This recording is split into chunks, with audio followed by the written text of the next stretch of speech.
Thukuru-inĩ ũyũ wa Hillside Academy ya Ndarasha kaunti-inĩ ya Nyeri gwatinda kũrĩ na mĩhang'o mĩingĩ ũthuthuria-inĩ wa kwenda kũhithũria nĩkĩ gĩacũngĩrĩirie mwaki ũrĩa wacinire nyũmba ya toro na kũraga arutwo 21.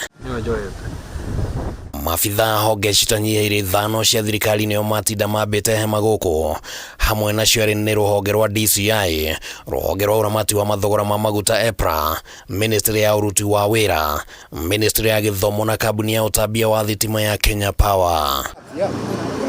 Gũkinyĩria mathaa-inĩ ma hwaĩ-inĩ gũtirĩ riboti ya ũthuthuria ĩkũheanĩtwo nĩ honge ici ingĩ, o tiga kambuni ya Kenya Power ĩrĩa rĩu ĩyeheranĩtie na ũhotekeku oro wothe wa atĩ mwaki ũcio waumanire na thĩna wa thitima. The preliminary analysis of our protection systems from the meter box to the substation where the medium voltage line serving the school, we have ascertained that there was no link between the cause of the fire and the fault on our network as alleged in a section of the media reports.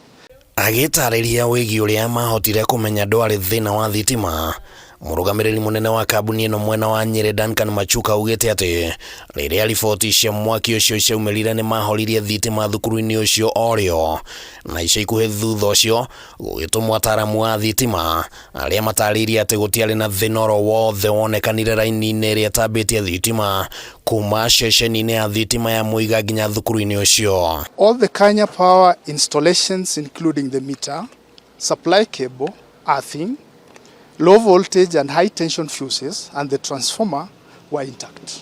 Hamwe na ũguo kambuni ĩno yugĩte atĩ kĩonereria kĩngĩ gĩa atĩ thukuru ũyũ ndwahĩire nĩ ũndũ wa thitima nĩ gũkorwo mita 2 cia thitima thukuru-inĩ ũcio, waya na transformer ciothe citiarĩ hutie. Fire did not affect 2 prepaid meters located within the larger school complex.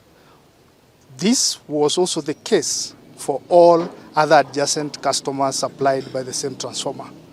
Muthenya wa rũciũ mũtabania wa mĩhang'o ya thirikari Pius Mũrũgũ nĩ atanyĩtwo gũkaheana riboti ĩgiĩ ũthuthuria ũrĩa ũrathiĩ na mbere, rĩrĩ matũ mothe ma bũrũri metereire kũigua nĩ atĩa gwathire na mbere na nũ wagondereire wĩra-inĩ wake, na macũngĩrĩrio gũtiga bũrũri ũrĩtwo nĩ ciana na ingĩ cigĩtigwo na irema iria cigũcenjia mĩtũrĩre yao kaimana. The company will continue to work collaboratively with other investigating agencies to establish the cause of fire. Handũ-inĩ ha Kameme FM, rĩtwa rĩakwa nĩ Kĩmani wa Ngũnjiri.